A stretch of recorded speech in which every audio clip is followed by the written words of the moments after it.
And here we go. Sports! I listen to you guys all the time. It's awesome. I'm in the mood for one of your classic anecdotes. Give yourselves a round of applause. All right, that's enough. Hey guys, there is someone I want you to meet. Dave Hooker Show with Caleb Calhoun on Off the Hook Sports. Represented by T. Scott Jones, banksandjones.com, Tennessee's trial attorney. From the Ted Russell Ford Lincoln Studio, East Tennessee's #1 volume and customer service dealer, Ted Russell Ford and TedRussellLincoln.com. Hey, look, we're all part of the same team here. Now to the Dave Hooker Show on Off the Hook Sports. Do you like that? Yes, the intro played correctly. It must be a blessing from above. All kinds of rejoins and fun stuff and new technical setup as we get rolling, and we've got a lot to talk about today. Some coaching votes are revealed as the final coaches poll does get revealed. We'll find out where coaches across the country had Tennessee anywhere from 7 to mid-teens. So we'll dig into that. Nico Iamaleava's Heisman odds are way higher than you'll think this day in Tennessee sports history. Also, Tony Jones, former Tennessee assistant basketball coach, as I thought the Vols looked pretty good last night. I don't think, though, they're going to be the type of team that's going to win like we thought, and that's with 1 elite score or 3 very good scores. I think it's going to come to the defense. We'll discuss that. Stat of the day. Also, Nick Saban on his biggest regret. Well, let's hope that what's her name, Miss Sherry? What's her name? Miss Terry. Terry. Let's hope Miss Terry is. It's not about Miss Terry, is it? Oh, it's not about Miss Terry. I mean, wasn't Miss Terry the one smart enough to tell him to stay in Louisiana? Didn't she do the research on the high school recruiting in the area? No, that was actually the mega agent. Oh, Jimmy Sexton was the one who looked it up? Yeah. I was told by a source very close to the situation that Nick Saban was like, he called up and he said, I absolutely hate it here. You've got to get me out of here. I made one huge mistake. And it was Jimmy Sexton who said, I just want to remind you that they have, I don't know if they still do, that the state of Louisiana has the highest per capita rate of NFL football players. And I think they fall into like 2 maybe, or 2 or 3. We'll look that up. But yeah, you and I both know. I mean, it's stunning to me that LSU over the last 50 years hasn't won more national championships. So how many could Nick Saban have won there? We'll get into that. It's going to be a fun show. I make the joke that LSU is the one school in the SEC who the management of the school is as dumb as the dumbest fans at the school. It's dumb as that dad blame Tiger. The show represented by Banks and Jones, Tennessee's trial attorney, banksandjones.com. Let's go ahead and get rolling as we like to start with today's tough question, brought to you by our fantastic friends at Banks and Jones. We broadcast live from the Ted Russell Ford Lincoln Studios, where they are East Tennessee's #1 overall Ford dealer. Today's tough question is now. Today's tough question. Boom. You heard that. Now take it. The Dave Hooker Show with Caleb Calhoun. Represented by T. Scott Jones, banksandjones.com, Tennessee's trial attorney. From the Ted Russell Ford Lincoln Studio, East Tennessee's #1 volume and customer service dealer, Ted Russell Ford and TedRussellLincoln.com. Now to the Dave Hooker Show on Off the Hook Sports. All right. David says he's taking a shot of bourbon every time I say Vols today. Well, that's one, and I might say it again, so you need to go ahead and give your keys to somebody else, because by the end of the program, you don't want to be out driving, because we're going to say Vols quite a few times. We'll talk about the Vols upcoming recruiting class and the Vols midterm enrollees and the Vols what you can expect this year. And now David is hammered. Again, welcome to the program. Hit like and subscribe. Today's tough question brought to you by Banks and Jones, Tennessee's trial attorney. It is banksandjones.com. All right. Tennessee's midterm enrollees. Who will be the most impactful? Fantastic list put together by Caleb Calhoun. Caleb, discuss, if you will, with our audience, what were your parameters on choosing these top 5 midterm enrollees? Was it about their opportunity? Was it about their ranking? How did you come about with this top 5? Because basically you look at recruiting in every class, 50% are good contributors, 50% are not good. And it just works out that way 9 times out of 10. So it's a tough gig that you're asking. There have been a lot of elite players. Brian Darden is probably the biggest example. A lot of elite players that didn't pan out that I could go through that everybody thought was going to be stars. So you tackled a mighty hefty foe, sir. Yeah, and so the way I did it was a few things. It was based on the potential, which I use with the combination of size, star ratings, things like that. I look at the need at the positions they're filling, and I also look at how open those positions will be specifically in the spring, because this isn't about who's most likely to play early. This is about who's most likely to make a splash early. And that's where I broke it down. And then there's a fourth one, intangibles. Now, we only know so much about these players, but I'll just tell you, there's a few recruits that I've learned a few things of. You can kind of judge some intangibles with some recruits early. So I'm just going to throw that out there. All right. I like it. That being said, we didn't think that Nico Iamaleava would have the negative intangible of his dad, who wants to make every penny he can from Tennessee fans. Again, click like and subscribe. Your comments. Who are you most excited about in this upcoming class? I'll put the link in the message board, and you'll be able to read Caleb's article while we go through this. So, Caleb, let's go ahead and start with number 5. Number 5 on Tennessee's list of midterm enrollees. What are you thinking? And a lot of you guys are going to be shocked by this, but Dave just brought it up, so I'm going to say it. George McIntyre. Yeah. Now, there's no quarterback competition, technically. It's not open in the spring. Nico Iamaleava is there. But don't think for a second that the offseason antics of whether it be Nico or his family hasn't rubbed some people the wrong way. Don't also think for a second that George McIntyre doesn't have raw talent that's going to blow players away. But on top of that, has intangibles. George was out there recruiting heavily for Tennessee. We know that George is probably the biggest reason that David Sanders got to Tennessee. With that in mind, he's got a certain intangible level that I think, Dave, just be careful. I wouldn't be surprised if this is he wins over the players more than Nico does as a backup. I wouldn't be stunned, and I'm not going to give away my column, but I'm going to address that tomorrow. So I don't want to give away another topic and just lump it in with this, but I think you're on to something. All right, number 4. This is based on openings in the spring. Timothy Merritt, the cornerback out of Birmingham. Now, he's only a 3-star. But Jamal McCoy is missing the spring because of an ACL tear. So, and there's still concerns on whether or not he'll be fully ready to go in August. So, Dave, you don't think the coaches are going to be looking around to see if they can find other options at cornerback in the spring? Meaning that there's an opening there. And I think Timothy Merritt being a 3-star, you guys know me. I take where players come from into account. And, Dave, I think you know this. Urban Alabama areas like Birmingham, Mobile, those kids are almost always underrated coming out. They turn out to be very good typically. And they're very well tested with their competition. So agreed. I think if he's a 3-star, you should make him a 4-star. Okay. I can see that. It's tough for a 3-star to have an impact, but we've seen it before. Correct me if I'm wrong. Was it Cedric Tillman that was a 3-star? He was a 2-star. Okay. Yeah. So it can happen. Now, it took a couple of years. His level of competition was held against him, though, because he came out of Vegas.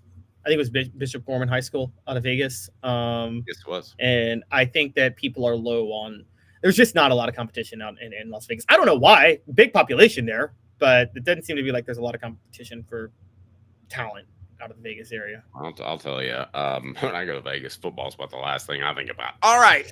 Who's number 3? As today's tough question is brought to you by Banks and Jones.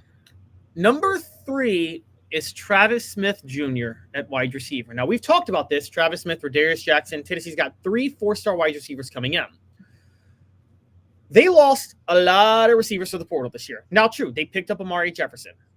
But at the end of the day, right now, all they got is Chris Brazel, Mike Matthews, Amari Jefferson, and Braylon Staley. That's it. And so, I mean, I've talked about Boo Carter, obviously, working on that side, but that's it in terms of official wide receivers. And Chris Brazel and Mike Matthews are the only ones equipped to play actual wideout roles with their size. That doesn't mean Amari Jefferson can't play wideout, but he doesn't have the size. He's only 6 feet. So Travis Smith at 6'3.5", already 199 pounds, a 4-star receiver across the board. I'm telling you, he's going to get a serious look. Now, Dave, you bring up the point. It's hard for receivers oftentimes to start their first year in the system at Tennessee. Well, okay, specifically under Heupel, but it shouldn't be. Ryan Williams did it at Alabama, so there's that. Yes. So you're right. Ryan Williams did do it at Alabama.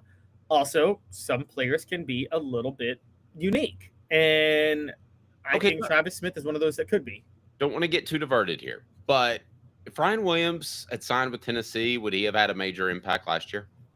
No, I don't think so. I don't think he would either. I think Josh Heupel is very conservative when it comes to playing receivers with less experience because he doesn't want the receivers to make his quarterback look bad, which essentially makes who look bad? Him. Yep. But here's Dave, just random question real quick, because if you have a generational talent at receiver, should you really throw this complex playbook at him, or should you turn him loose? I think the Patriots with Randy Moss back in the day, they have, the receivers all had to be smart and run these option routes, but didn't with Randy Moss, they just simplify it and say, hey, just run go routes, and Tom will chuck it up to you. They didn't make him do the stuff the other receivers did they? Oh, well, I don't know that Randy Moss, that's a once-in-a-generational guy. I don't know that I could go down that path because let's face it, you run a tunnel screen, a slant, and a go, and you take advantage of his athletic ability. I don't know that he needs to even read defenses because he's by far the better athlete over anybody he's going to face. So you're saying he's too unique to compare? Yeah. Yeah. There's a couple of guys like Bo Jackson, Deion Sanders that I just, and he's one of them that I just even have trouble finding where they fit in normal football life. Do you know what I mean? No, okay, that's fair. And I do agree with you because honestly, I've said, and people call me crazy, but if I had to pick one receiver for my life to go win a game, I'm taking Randy Moss over Jerry Rice 100 out of 100 times. And I'm not even thinking about it. I'm taking Randy Moss over everybody. Okay, I would disagree with that. But the two other prospects that are going to have major impacts coming up as today's tough question, which midterm enrollee will have the biggest impact? Brought to you by Banks & Jones, Tennessee's trial attorney, banksandjones.com. David's taking shots throughout the show here when I say balls. Why Banks & Jones? Well, it's because they're Tennessee's trial attorney. You can play to win with Banks & Jones because they'll go to trial. You've heard of other lawyers. They say they'll go to trial and fight for you. They won't. They just want to settle. That's the easiest way out. Well, that's not Banks & Jones, led by T. Scott Jones. They won't settle. They'll go to trial for you. Tennessee's trial attorney. They play to win. Truly, Tennessee's trial attorney when it comes to criminal defense or personal injury. Why settle? It's Banks & Jones. T. Scott. All right, Caleb, who's number 2? Number 2 is Isaiah Campbell. Tennessee has a big need at the interior of their defensive line with Omar Norman-Lott, Amari Thomas, and Elijah Simmons all gone. I believe Bryson Easton's going to be gone too, so they're going to need some more defensive tackles. Isaiah Campbell, Dave, arrives on campus weighing 280 pounds, which, as you know, that's kind of rare. Typically, defensive linemen, you have to condition them to get them up to defensive line size, right? They're usually 260, 270. He's already 280. Don't they have an all-season conditioning program before spring practice? Oh, yeah. He's probably been, a lot of these guys we're talking about this because classes start this week. And yes, even in this NIL era and transfer portal era, that's something. You do have to go to class. They sent out pictures of them moving in and all that good stuff. But some of these guys have been here since, well, it's not bowl practice, playoff practice. So I don't know when that rule changed, but you were allowed to bring them in mid-December instead of the beginning of January. I will say this, the whole midterm enrollee, not to get sidetracked, but blows me away. Used to be, I can't even remember the quarterback. I was trying to remember, maybe like Tim Rattay, but there was somebody that came in that you're like, oh, wow, he's actually a midterm guy. That means he takes everything seriously, and he's going to be fantastic, and he's going to be unbelievable. He's got a head start on that Clausen kid. And you'd have one of those. Now, it's like the vast majority of the class just comes on in, which I don't know if that means they've lightened academic restrictions or high schools get their kids ready to play more oftentimes than not. But who's number one on your list? Well, just to the point of Isaiah Campbell, the reason I say that is I think he could get up to 300 pounds. I think he could get to 300 pounds by the time spring practice starts, which is going to be a big deal. I would say this 280 to me historically is a little disconcerting because like the 260 to 280 range, I don't know if you can get up that much muscle to be in the 300 pounds, which is a defensive tackle, or they take you the other direction and make you a heavy defensive end. I think the 280 range are going to get him to 290, 300. I would bet that would be the case as well. Yeah, at 260, you might have a point, but I think 280, they're pushing him to 300. Yep. And number one this is just so obvious, and it's just based on talent, but it's David Sanders Jr., the offensive tackle. I mean, we're talking about I can't stress this enough. This is Tennessee's biggest commitment since Eric Berry. That he's their most highly touted commitment. Wait, it's got to be. Nico's bigger than that. What are you saying? I'm talking about rankings. He's their most highly touted commitment since Eric Berry. Oh, highly rated. Okay. Yeah. So he's higher rated than Nico was? Yes. Nico wasn't a 5-star on every single service. Okay. Believe it or not. Yeah. So, yes, he is their most highly touted commit since Eric Berry. I'm sorry, but a commit of that level, Dave, let me just say, let me ask you this. I know football's not basketball. You expect everybody to kind of sit a year and develop before they start. But, like, the top 5 players, and I don't mean at their position. I mean just in general. The top 5 players in a recruiting class, like nationally, top 5 nationally ranked, shouldn't they all be good enough to start immediately? Aren't they that level? Like, you can just plug them in because they're that darn good? You're not going to like my answer. I think, yes, for the most part, but with linemen, it's a little bit different. So I don't think it – okay, sorry. Go ahead. No, I always wonder if they're physically mature or not. I don't think it's different for tackles. I don't think picking up tackle is that complex in this offense. I think guard is much more complex than tackle. Well, I would tend to agree with that. And unlike receivers, if you look at Tennessee, they have put offensive tackles in tough positions in preseason, whether it's moving Darnell Wright from left to right or whether it's plugging in Lance Hurd last year. It's like they protect their receivers, but they don't protect their offensive tackles at all. They're like, you get out there and play on an island and excel, and you better do it or the whole offense is going to fall apart like it did in September. Exactly. So I think you're coming to my side on this, right? You're saying there's a chance.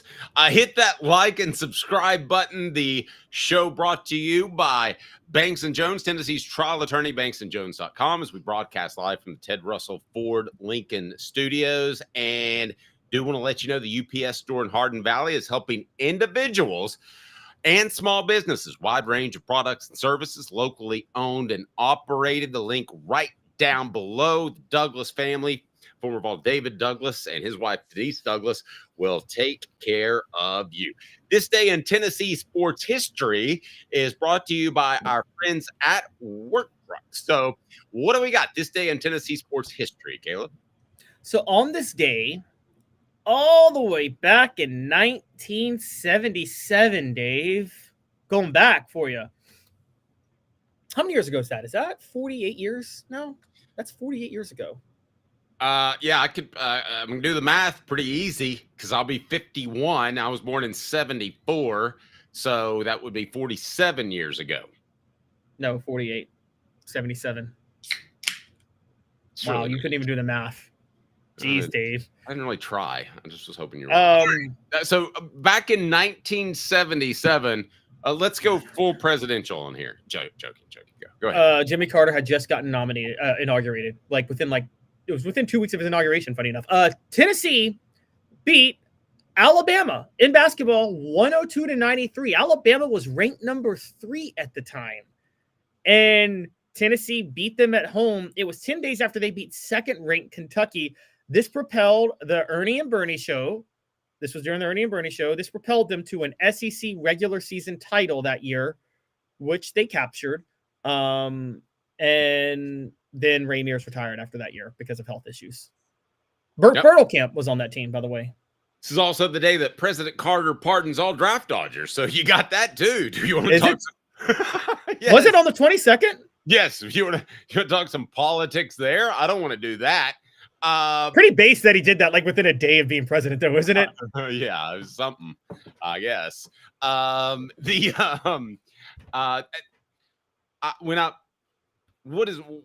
does that win mean? Why is it significant to you back in 77?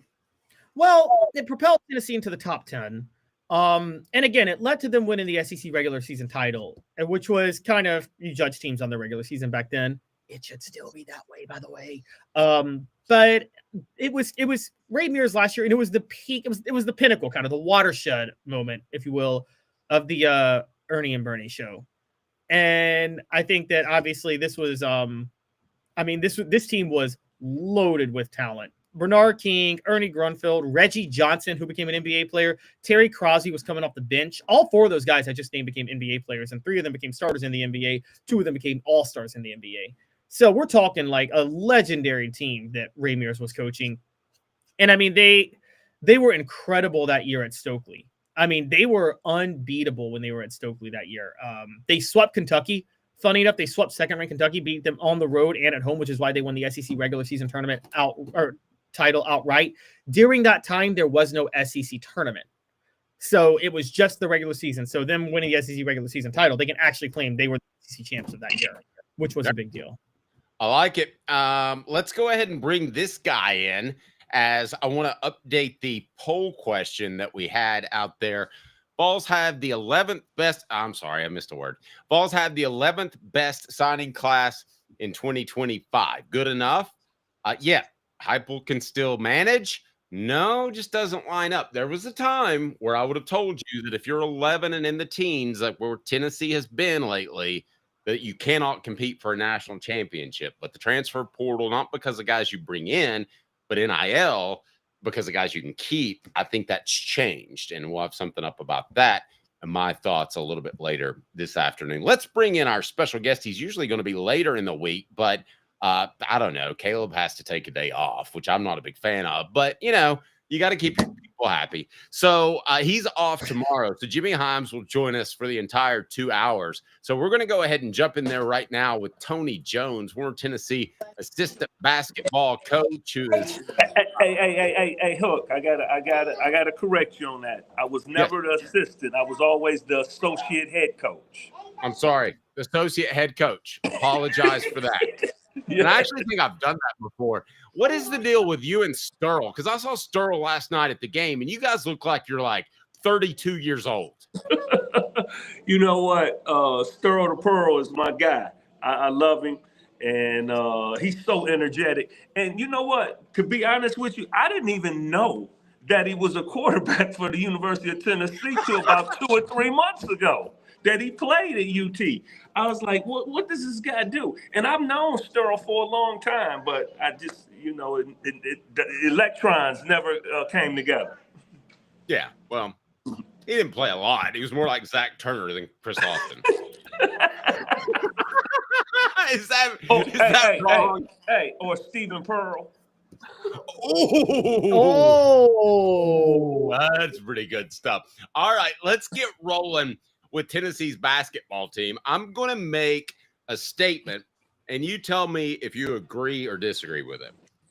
I think that Tennessee, we thought, could be led by one scorer in Chaz Lanier. He was going to step in, just take over for Dalton Connect, no problem. And then some of us thought 3 good scorers in Dubar and Milicic.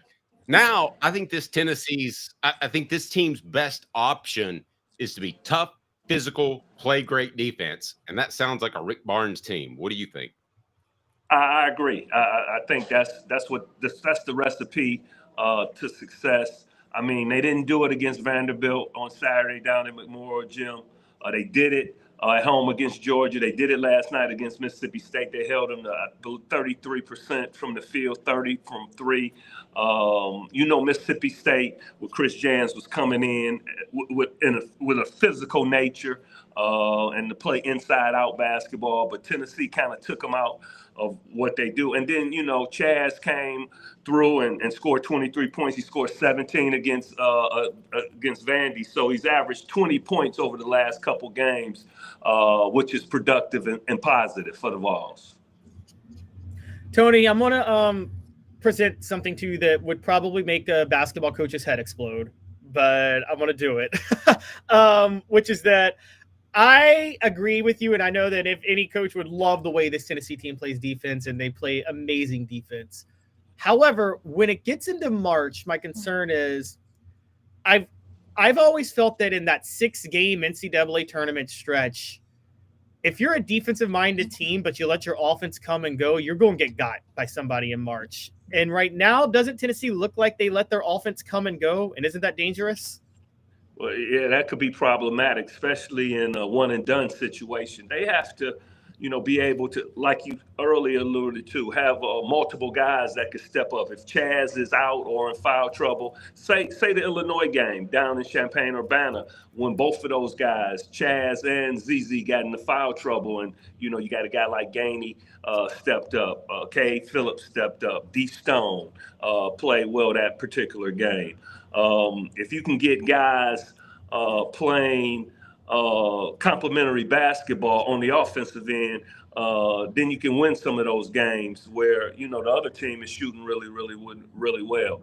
The game against Vanderbilt, they had 4 guys in double figures. That was good. But Gainey only had 5 off the bench, and D. Stone only had 3 off the bench. Only had 8 points off the bench. So level of consistency, and that's going to be a prerequisite to make a long tournament run. Go ahead, Caleb. I'm sorry. Oh, sorry. I was just going to say, how close is this team, would you say, to being able to make sure they have enough scorers to where every single night they're going to be able to make sure they score at a high clip because somebody's at least going to be on? Well, you know what? It's a crapshoot. I heard the announcers talking about yesterday. I was supposed to go to the game, but a little bit under the weather, and the weather was super cold. So I said, hey, I'll watch it on ESPN2. Appreciate Tennessee for basketball program for giving me 2 tickets to every game. That's something I really hate. But the thing is that what was the question that you asked again? My mind started going on different directions. No, that's fine. I was saying, how close would you say this team is to being able to consistently have a productive offense every night because somebody is always going to be on? Yeah, you get in the rotation. Gainey is obviously, D. Stone has come up lately with some really good games. Kay Phillips, in my estimation, has been consistent all year. Who knows if Bishop or be that next guy that they can put in the rotation. But basically you got what you got. You got Chaz, you got ZZ, you got Milicic. Those guys need to, put up double digits. Oh, I think we may have lost Tony. Let's see if we can bring him back in here. Let's get him right back. Oh, there you go. Go ahead. The wild card, yep. Tony, you were saying the wild card was? Yep. It's Jamal Mayshak. I mean, on a consistent.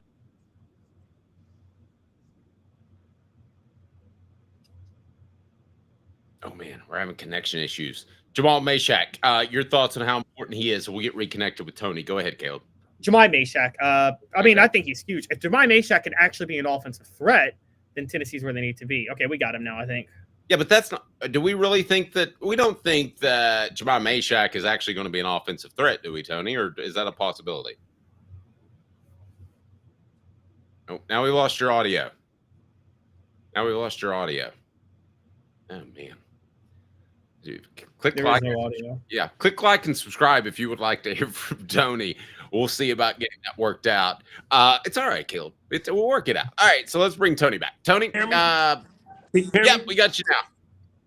I got you. Talk to me. Okay, with Jamal, he's very good at cutting to the basket, and ZZ finds him a lot.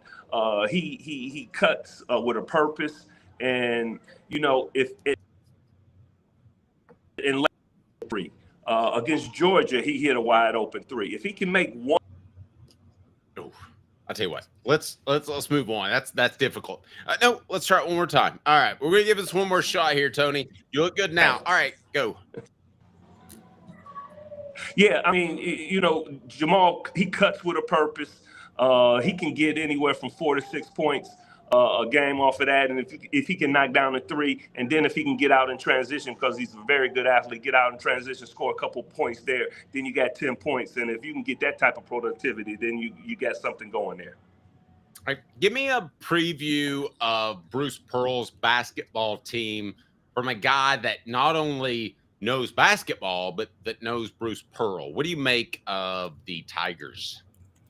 They really believe in their coach. They are deep.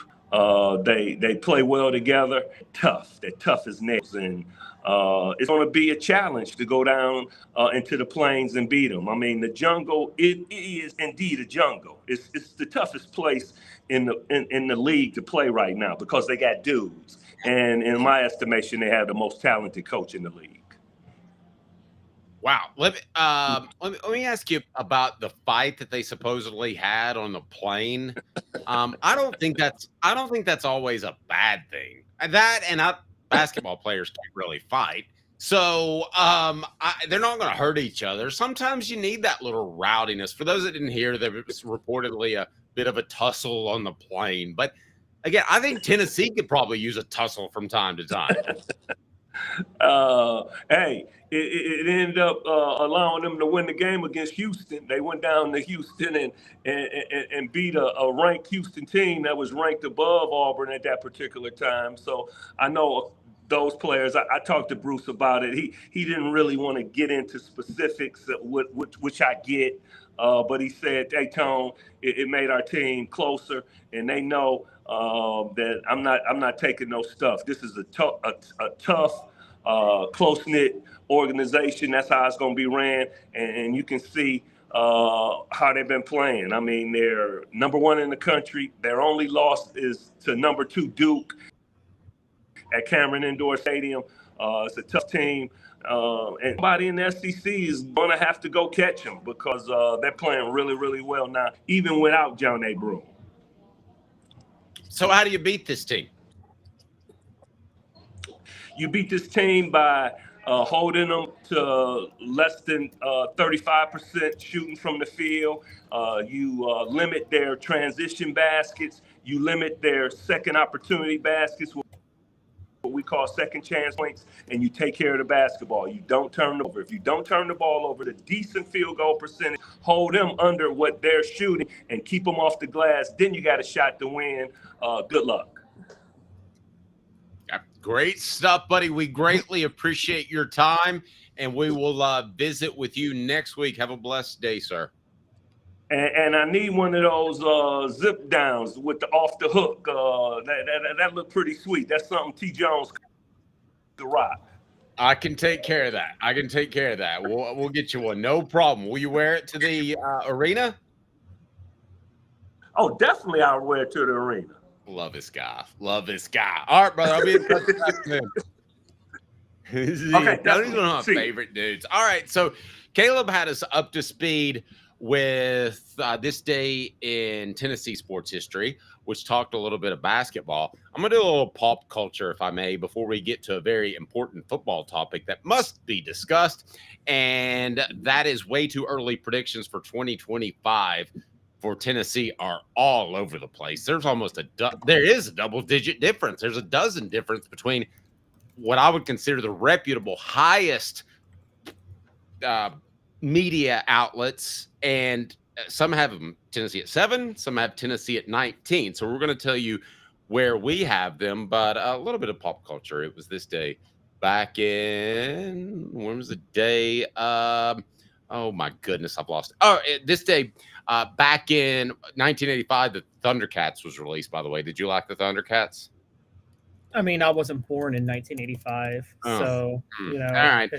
So this day in 1988, number one hit, The Way You Make Me Feel, was released. So what's the best Michael Jackson song? But more importantly, we're going to give you our way too early, and yes, you can pin them and write them down if you would like to. There's a good chance they're going to be wrong. We'll give you our way too early predictions for Tennessee football here in just a matter of like 30 seconds, as the show represented by Banks & Jones, Tennessee's trial attorney, banksandjones.com, as we broadcast live from the Ted Russell Ford Lincoln Studios. Double D Piping provides full-service fire protection on any scale. From residential homes to government facilities, we can assist any customer through design, fabrication, installation, inspection, and demonstration of fire suppression systems. With 30 years of service across 5 states and a full staff with over 40 years experience, our quality can't be beaten. Don't get caught watching what you could have prevented. Call Double D Piping.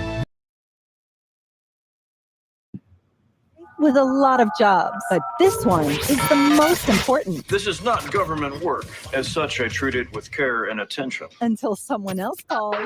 The Dave Hooker Show with Caleb Calhoun. Represented by T. Scott Jones. Banksandjones.com. Tennessee's trial attorney. From the Ted Russell Ford Lincoln Studio, East Tennessee's #1 volume and customer service dealer. Ted Russell Ford and TedRussellLincoln.com. Now to the Dave Hooker Show on Off the Hook Sports. All right, if you want to follow along, it's our way too early prediction for Tennessee's 2025 season. And before we get to ours, let's talk about some of the other predictions that are out there, because usually they're all bundled together kind of within, 4 or 5 spots, these way too early predictions. I mean, I bet if we went back and looked last year that everybody thought Tennessee was going to be somewhere 8 to 12. I'm guessing that was, you and I were higher on them, Caleb, but I would think that's about where Tennessee would have been pegged by most reputable ESPN, Yahoo, CBS Sports, by most of those media outlets. Would you agree with that? I agree.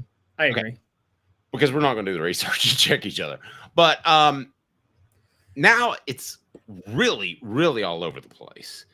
Mark Schlabach of the mothership ESPN said, quote, after winning 9 games or more for the 3rd straight season and reaching the college football playoff, Josh Heupel has some work to do this offseason, especially on offense. It wouldn't be surprising to see UT take a step back in 2025. The Volunteers are losing Dylan Sampson, the SEC's leading rusher, with 1,491 yards and 22 touchdowns, and their top 3 receivers, Brew McCoy, Dante Thornton, exhausted their eligibility. Squirrel White entered the transfer portal. 3 starting offensive linemen will also have to be replaced. Solid nucleus coming back on defense, but Tennessee will miss Pierce's production on the edge. I got a couple of issues with this.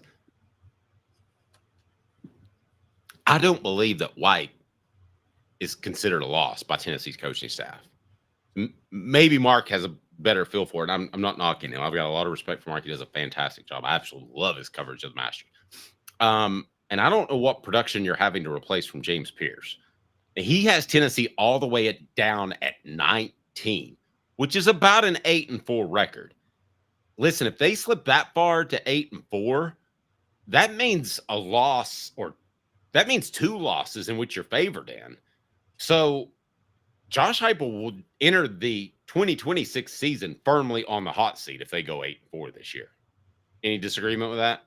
No, none, except for I'm not so sure it's 2 losses they're favored in. It's definitely 1 loss, but looking at the schedule, there's a very good chance that they'll be underdogs in 3 games next year. Okay, so what are Tennessee's biggest potential pitfalls?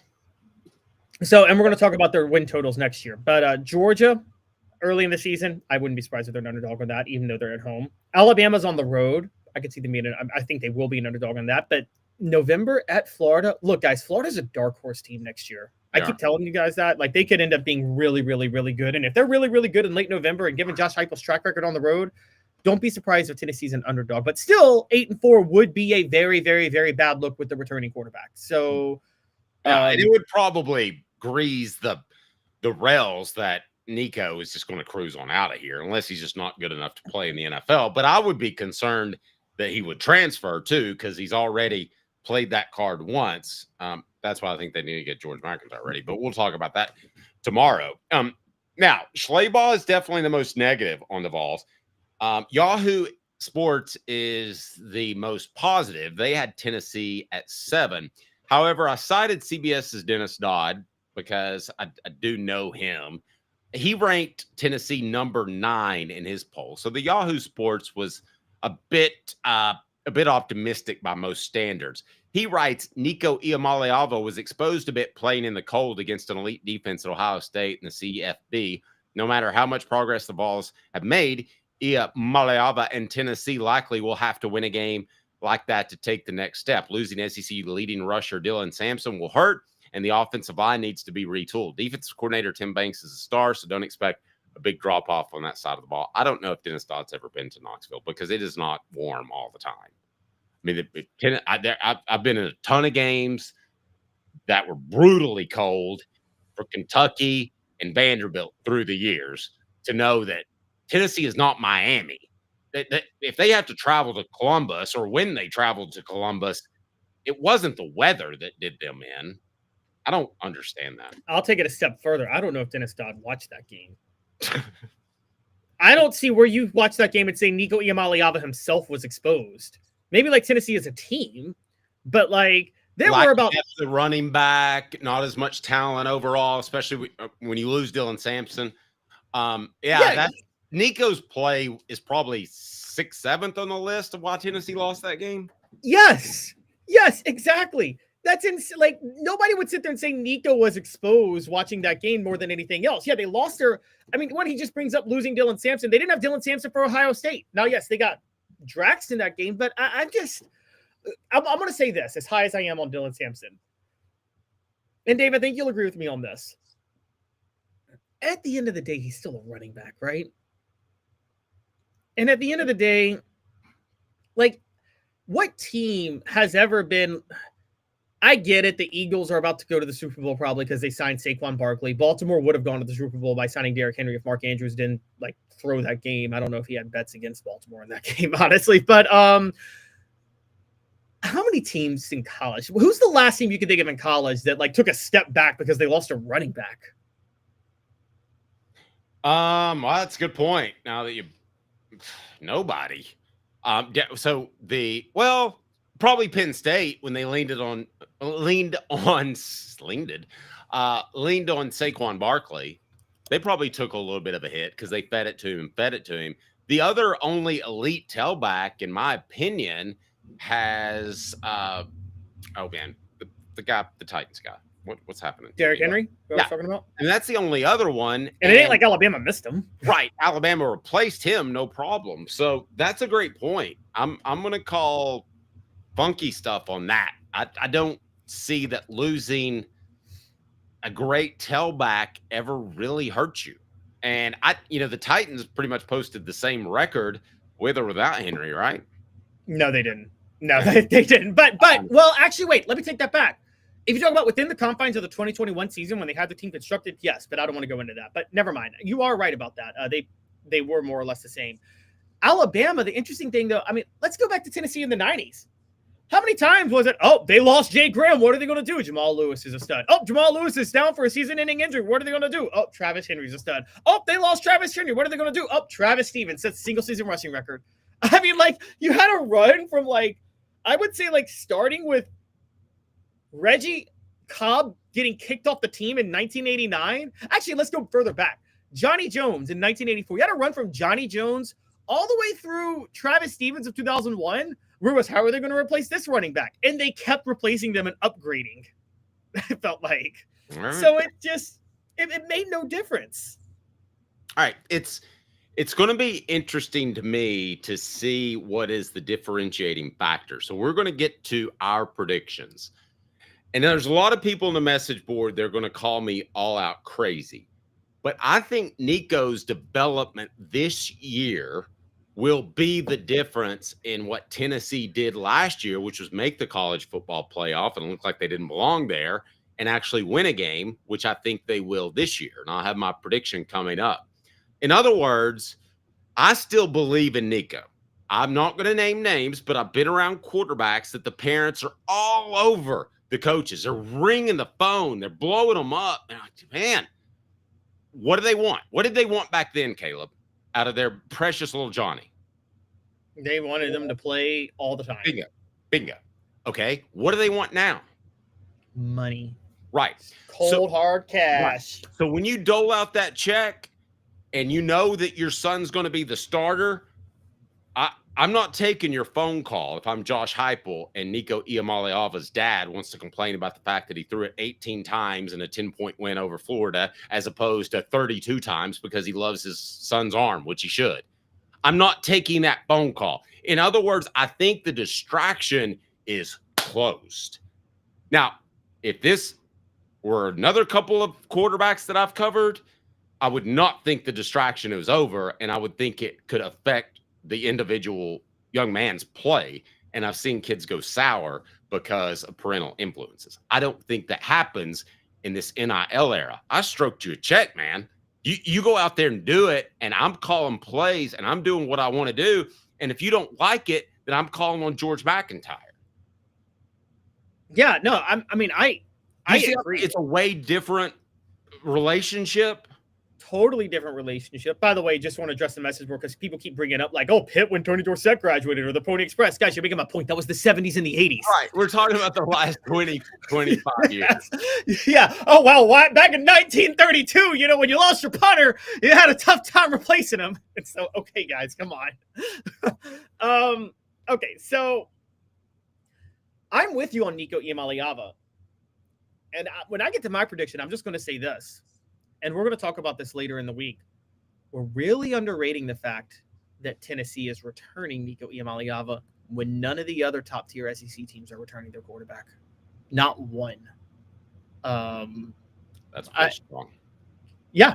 And we talked about this. In this day and age in college football, with the depth not being what it is and teams not able to stack up on talent, chemistry is going to be a factor that can lessen a talent advantage. Like it wasn't before. Agreed. Work trucks, all about trucks that are actually available, trucks that help you maximize your profits by having the right work vehicle. Now, time is money. The perfect work vehicle doesn't break down, has all the space to carry what you need. That's what Work Trucks is intent on offering, while other dealerships just can't do it. Contracting is about time. Work Trucks saves you time with less back and forth trips. Trucks pass the highest standards to be put to work. Process quick and easy when choosing a vehicle for work trucks, cargo vans, utility body trucks with an app-hide work bodies installed. Pickup trucks of all sizes and anything special like cranes or dump trucks. Work Truck supplies vehicles to people just like you can get you back on the road tomorrow. Work Trucks with an X, LLC.com. Entire inventory online, Clinton Highway in Knoxville, downtown Birmingham. Work Trucks, LLC.com. Proud supporters of the Tennessee Vols. So coming up. Well, wait, aren't we going to do our way too early predictions? I'm sorry. My prediction is this. I'm sorry. I went to the trouble of writing it, and then I didn't even go to it. My way too early prediction is this: 11-3 with one win in the college football playoff. I think that Tennessee will get the benefit of the doubt because I think the college football playoff committee, if they're in a position where Tennessee's hosting or not, as they were this year, they went with Ohio State. An argument could have been made for either. I think Tennessee gets the benefit of the doubt, does not get a bye, but gets in the playoff and host a game in Neyland Stadium in which they'll win. The college football playoff wants both the Big Ten and SEC and everybody else to be good. Again, don't think this isn't orchestrated, but it could actually work in Tennessee's favor this year. I agree. I'm going to say Tennessee goes, let me just say they go 13-2, and I'm not going to say if they lose, if they get to 14 wins or get to a third loss just yet. If you get your prediction is your prediction is vague. It kind of defeats the purpose of a prediction. They're going to the national title game. Okay. They're going to go 10-2 and then not get a bye, go to the national title game. Here's what they're going to do in the regular season. I think they're going to lose to Alabama and Florida on the road. I do. And I know people don't want to hear it, but by the way, I just got corrected saying that Florida's returning their quarterback. Florida wasn't one of the top 5 teams in the SEC this year. So again, let's point that out. So Tennessee's going to go 10-2. They're going to lose to Alabama and Florida. You ready for this, Dave? They're going to beat Georgia at home in early September, though. I think the chemistry of Tennessee and the experience of Nico and getting Georgia at home while Georgia's still figuring themselves out early because it's September and they have a new quarterback, that's going to favor Tennessee significantly so. All right. The show represented by Banks & Jones, Tennessee's trial attorney, banksandjones.com. Live from the Ted Russell Ford Lincoln Studios. I get to go down today and start to select my Broncos, so I'm super excited. I'll tell you more about it tomorrow. If you want to go buy a vehicle someplace else, you can, but you're not going to get the customer service that Ted Russell Ford Lincoln has perfected. They love being positive members of the community. They love being a positive buying experience for you. Selection unparalleled, customer service unbelievable. You are absolutely going to love your shopping experience at Ted Russell Ford Lincoln. I'm going to love my Bronco that I'm pretty excited about. Again, the show represented by Banks & Jones, Tennessee. I'm sure OJ bought a Bronco to be a good pillar of the community, too. OJ, what? I bet you still don't. I bet you still don't use Hertz, do you? Actually, I'm reading from Hertz tomorrow. Oh, look at you! If my wife doesn't come back with me from Arizona in a week, yeah, there's a waiter missing somewhere. Coming up on the program, we've got a big show, and we're excited to jump into our next topic, which is going to be the Vols win total via Vegas. We talked about the way too early predictions, but at the end of the day, doesn't Vegas have it best? I mean, that's why they're building all those big buildings. Hang tight. We're live from the Ted Russell Ford Lincoln Studio, the show represented by Banks & Jones, Tennessee's trial attorney, banksandjones.com. Hey, Ted, it's time to save some cash during New Year's Dash. Savings is my prime directive. Let's see what you got, Nick. Right now, you can save up to $10,000 on new Ford F-150s. Beat that, Ted. Most impressive, but how about 0% for 72 months on Ford Lightning or Ford Mustang Mach-E? Ted Russell Ford has huge savings on whatever you're looking for. This checks out. Come see us today at either Ted Russell Ford location, Parkside Drive, or Kingston Pike, or online at tedrussellford.net. Now in its 45th year, the second and third generations continue Joe Newbert's commitment. His vision of what this business needed to be, we still try to live up to that. Joe Newbert Collision Center. Having been in the jewelry industry for a long time in the Knoxville community, I saw a need for a jeweler, a real jeweler. Our ability to do these designs has really been based on the customers bringing new things in and challenging us as a store. Our goal is not to tell anybody what they want. Our goal is to listen to what they want and then help them get there. Schedule your consultation today to get your special someone the perfect custom gift just in time for the holidays. Hi, Mike Davis here with City Heating and Air, reminding you to always dare to compare. Our team provides quality local heating and air service, installation, and maintenance across East Tennessee. We use only the best equipment like American Standard heating and air conditioning for your residential, new construction, or commercial needs. Honesty, dependability, and customer satisfaction have been the cornerstones of our business since 1961. City Heat and Air. Dare to compare. Double D Piping provides full-service fire protection on any scale. From residential homes to government facilities, we can assist any customer through design, fabrication, installation, inspection, and demonstration of fire suppression systems. With 30 years of service across 5 states and a full staff with over 40 years experience, our quality can't be beat. Don't get caught watching what you could have prevented. Call Double D Piping. Ginger Power, the Dave Hooker Show with Caleb Calhoun. Represented by T. Scott Jones, banksandjones.com, Tennessee's trial attorney. From the Ted Russell Ford Lincoln Studio, East Tennessee's #1 volume and customer service dealer, Ted Russell Ford and TedRussellLincoln.com. Now to the Dave Hooker Show on Off the Hook Sports. Portions of the program brought to you by Sports Treasures, carrying over 5 million sports treasures and so much more. Follow on Facebook for the best sports memorabilia daily updates, as you can go to facebook.com and go to Sports Treasures TN, Sports Treasures TN. All right, Caleb, we talked about our way too early predictions for Tennessee football. We also have talked about other media types and their way too early prediction for Tennessee football. But ultimately, when it's all said and done, does anybody know more than Vegas? I mean, I'll say this. Nobody has more of an incentive to get it right than Vegas. Okay. Well, I'm different than you. I don't gamble because I don't think you can eventually win long term. But you believe you can beat Vegas. So maybe that's how we come from different places now. So that's fine. But Tennessee is a what over under? How many wins is Tennessee predicted to get by Vegas, who, of course, is going to put a hook on that at a 0.5 because they want you to bet it one way. They never come out even numbers. So what do we got, Caleb? Where is Tennessee ranked among the top betting teams in college football to win a national championship via their win total, which was released recently? Are we going with FanDuel? Yeah, FanDuel. And this is, we did national championship odds yesterday. They are ranked 8th. They're tied for 8th at plus 1,800.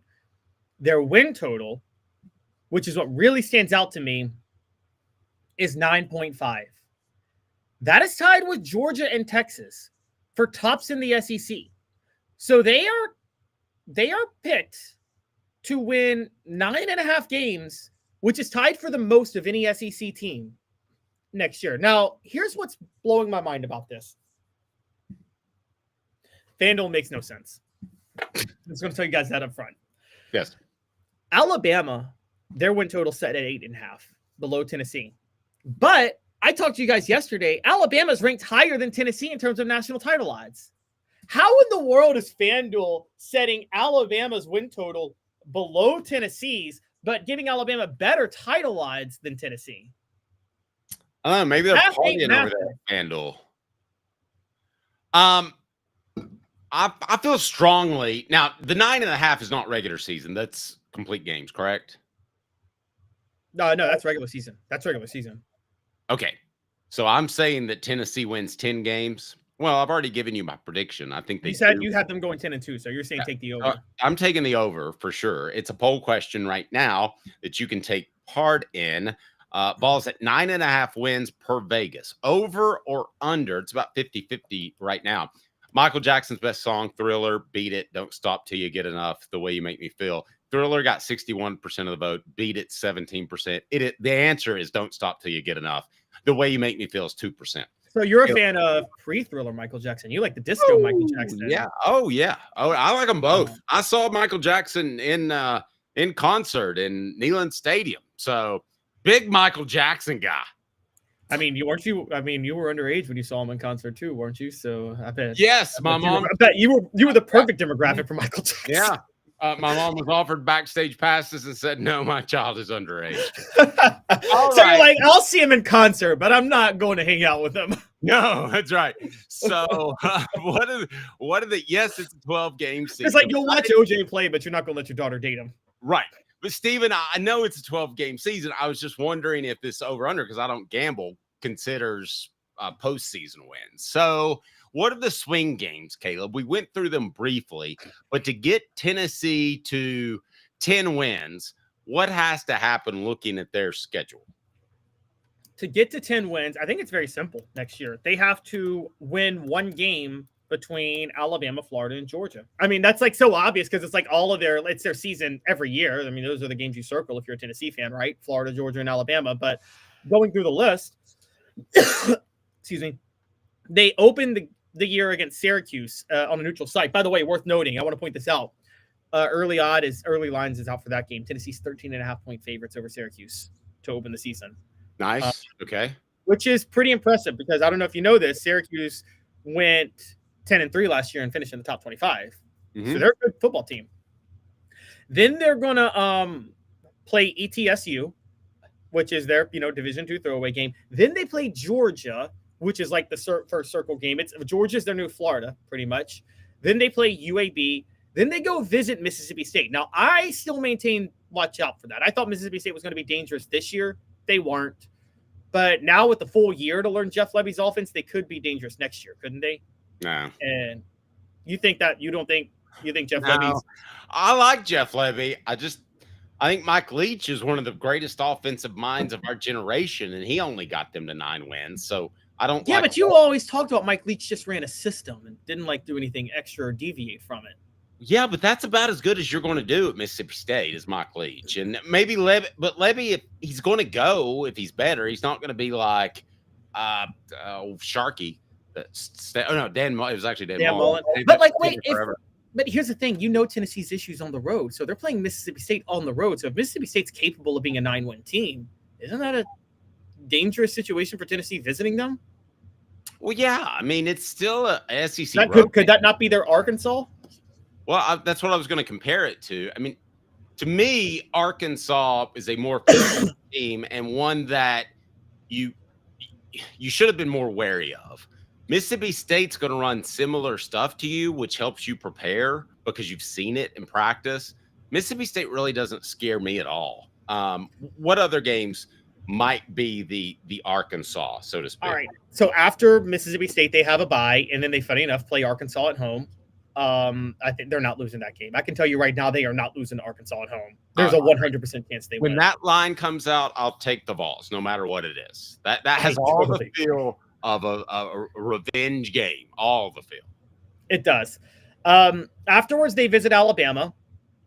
Then they visit Kentucky. Then they host Oklahoma. They host New Mexico State. They visit Florida. They host Vanderbilt. So the season's really coming down to Georgia, Alabama, and Florida. And the only 2 tough games beyond that, and they're not tough, but the 4th and 5th toughest games will be Syracuse and Mississippi State to me. I think there's 7 fall out of bed victories on this team for Tennessee, Dave, because ETSU, UAB, I know Kentucky's on the road, but that's a fall out of bed win. Oklahoma's a fall out of bed win because they're at home. Arkansas's a fall out of bed win. New Mexico State's a fall out of bed win, and Vanderbilt's a fall out of bed win. Alabama, Florida, Georgia are circled games. And then Syracuse and Mississippi State should win, probably will win, but you can't fall out of bed and win. Does that make sense? Yeah. What would be the more embarrassing loss? Would it be Mississippi State? Would it be Syracuse? Because the most potential embarrassing loss is definitely Arkansas. If you don't respond to that, you got to wonder where your soul is as a program. So to me, I'm taking that kind of off the table. Oklahoma would be somewhat of an embarrassing loss because it's at Neyland Stadium. So what would be the most embarrassing loss? Syracuse, Mississippi State, Oklahoma. Of those 3, I would say Syracuse because it's the beginning. You open the season against them and you have a returning quarterback. You should not be overlooking that game. You should be excited to play, and it's not a road game. Now, Oklahoma, I think, is the easiest of the 3, funny enough, but the perception would not look as bad if you lose to Oklahoma, even though, Dave, I know you think I'm crazy. I think Tennessee can go get hammered the night before the Oklahoma game and show up hungover and beat them this year. And the Johnny Manziel documentary I watched with my son. I'm like, you're in college. Don't do that. Yeah. I mean, they just openly admitted how he was hungover the game. And the offensive coordinator that went to Arizona was the head coach, the super good-looking guy that all the ladies love. Cliff Kingsbury. Yeah, Cliff Kingsbury. He's he was pouring sweat before the Alabama game. He could see that he was hungover. He smelled like liquor, and all he said is, "You better play great today," and he did. So that's weird. What would be the most embarrassing loss? Let's go ahead and put that on the poll question, if you don't mind. Let's choose between Mississippi State, Syracuse, and I don't want to go Arkansas. Mississippi State, Syracuse. I'm not even including. Let's go Oklahoma. So out of those 3, what would be the most embarrassing loss? I'm not including teams like New Mexico State that Tennessee. Well, no, let's do 4: Syracuse, Mississippi State, Arkansas, and Oklahoma. No, I don't want to do Arkansas. If you do Arkansas, and you think that Tennessee's going to lose to Arkansas, and then you just need to go ahead and not purchase your season tickets this year because it's a team with no heart, no soul. So I don't want them on there. That is such a surefire win to me. I would be absolutely stunned. And things could happen. Somebody could get hurt. I get that. There could be excuses or reasons, whatever word you want to use. But no, they're going to win that game. By the way, the previous poll question, Vols at 9.5 wins per Vegas, 61% will take the over. Go. All right. So basically, to get to 10-2, Tennessee's path is run the table with Syracuse, Mississippi State, and Oklahoma. Those are, I'll move Oklahoma out of the fall out of bed win. Okay, they're not a fall out of bed win. They're you got to show up and play a good bit of ball to beat Oklahoma. So run the table in the tier 2 games, which are games you're favored to win, but you have to show up for. Syracuse, Mississippi State, Oklahoma.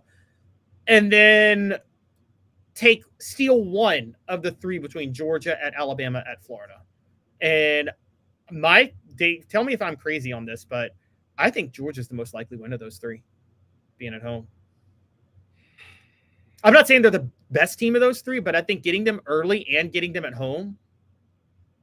I still don't trust Billy Napier. I'll tell you what they're doing, though. I spoke to a source with really good knowledge of that program, and they're doing exactly what Ohio State did and what Tennessee's doing, and that is keeping the guys they've got. So ultimately, the determining factor will be, did you do a proper first round evaluation? Because in your second round is keeping them. But that's what Michigan and Ohio State have done, and that's what teams are doing moving forward. Steve says, so Nico could be on mushrooms and still beat Oklahoma. Maybe. If you're on the right mushrooms, you probably play better against Oklahoma. Mushrooms, right ones make you more alert, and so he probably sees the field better. I don't know if that's not mushrooms, but do you guys know that they are doing experimental work in Colorado right now to see if MDMA, Molly, can help cure Alzheimer's? I didn't know that, but when the grandparents start getting it on right in front of you, you know why. The show represented by Banks and Jones, Tennessee trial attorney, BanksandJones.com, as we broadcast live from the Ted Russell Ford Lincoln Studios. The whole question is up, and it is, my grandma, I feel uncomfortable. I was getting ready to pull the meatloaf, and you've already done it. Who would be the most embarrassing loss for Tennessee? Syracuse at 40. Grandpa, what are you doing? Syracuse at 45. What position are we talking here? Yes, that's right. Look at that stuffing. Mississippi State 45%. Oklahoma at 9%. Oh my God. So there we go. We got it up there. Feel free to. What would be the most embarrassing sight for a kid? That. Like, we've all got this fear of seeing our parents. But can you imagine even dreaming of seeing your grandparents? If you were a superstar football player, would you rather, like, say you play for Tennessee, would you rather be on that team that lost to Wyoming, or would you rather see your grandparents get it on? Well, at least the Wyoming thing is a good story. I don't know how you can share seeing your grandmother. Grandparents getting it on is a good story. That means they still got it. Yeah, it's great when you're in the insane asylum because you can't see or think anymore. No, then it's not great because then there's borderline moral, blur. There's some blurred lines when you're in a not mentally there. Yeah. Travis says if Tennessee goes 10-2 this year in the regular season, he's going to burn all his orange. Now, wait a second, Travis. Why? Yeah, I'm going to stop you on that. You've got to adjust your thinking a little bit. 10 wins is a great season, especially since the difference between the great teams and the not great teams have come closer together in this NIL and transfer portal area. Wouldn't you agree with that? I totally agree. And there was just a national championship team that went 10-2 in the regular season and lost to their rival in Michigan. By the way, you see Michigan Twitter, they're constantly like, oh, Ohio State didn't beat us and they didn't win the Big Ten. And Ohio State's like, yeah, we won the national title. We don't care. Like, well, you shouldn't care. Yeah. I mean, it's kind of silly the way that they look at that rivalry. I mean, listen, I understand the Alabama-Auburn rivalry. You're in the same state. There's going to be people shot either way. Fans are going to shoot each other and that sort of thing. But the Michigan-Ohio State rivalry is a great rivalry. Don't get me wrong. But when they start talking about it's the most epic rivalry in the history of sports, it really turns my stomach. Like, physically ill. Do you remember when they did that about 10, 15 years ago? They said, the matchup of the century. Well, because it was a 2-versus-1 game. I remember that when they were both undefeated. Oh. Yeah. It was like, look, I do love those, like Alabama, Auburn, Michigan, Ohio State. I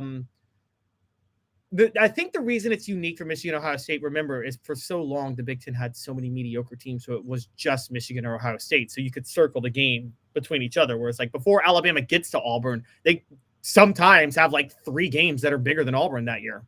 Yep. I mean, there was a period, this isn't Tennessee homerism or anything like that. You ask Alabama fans from a certain period of time, they would circle Tennessee before Auburn at a certain time in their history. Because of the Fulmer stuff? There's the Fulmer era, but there was also a period in the 60s during the Bryant years where the Tennessee-Alabama winner pretty much won the SEC. When it was Bryant versus Dickey? Yeah.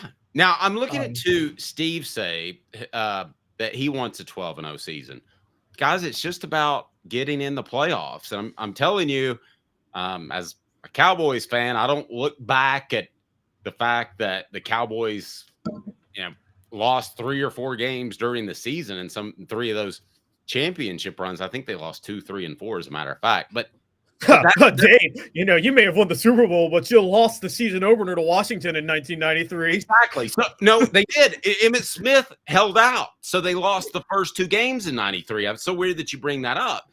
So they brought him back, and I think they just ran the table. I'm not 100% sure.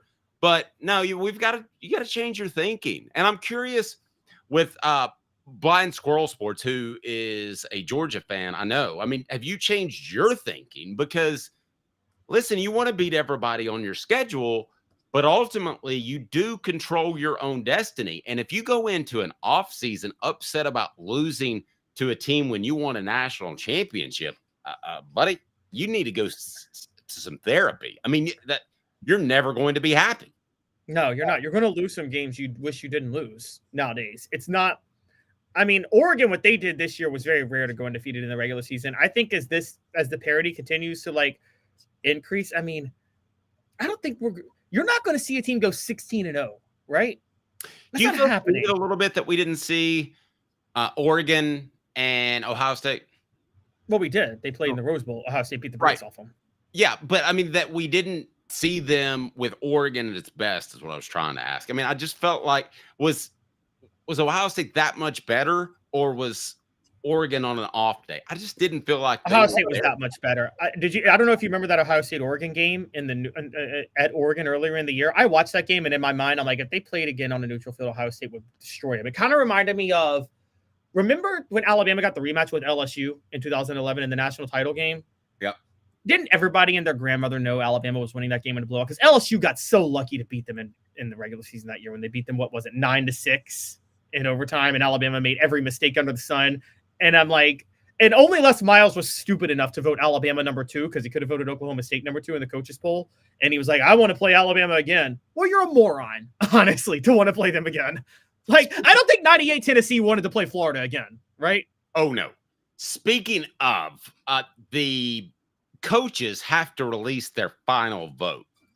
And some coaches had Tennessee up at 7, but some coaches had Tennessee down at 14.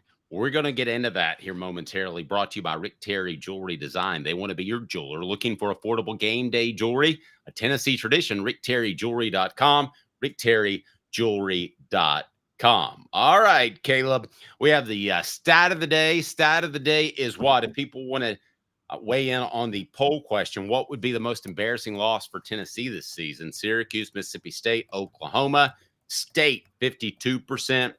Mine would be Syracuse at 43%, because, listen, that's not an SEC team. And at the end of the day, I think that Mississippi State is more likely to have better talent, especially in the trenches, than Syracuse should ever have.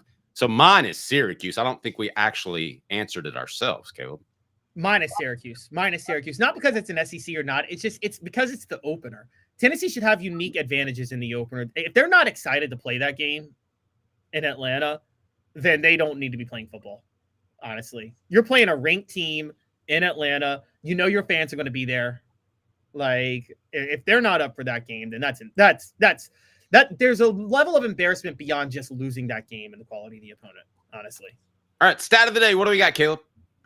Stat of the day is going to play into part of Dave Hooker's column about Tennessee's defense this year in basketball. I like it. Because stat of the day is this, guys.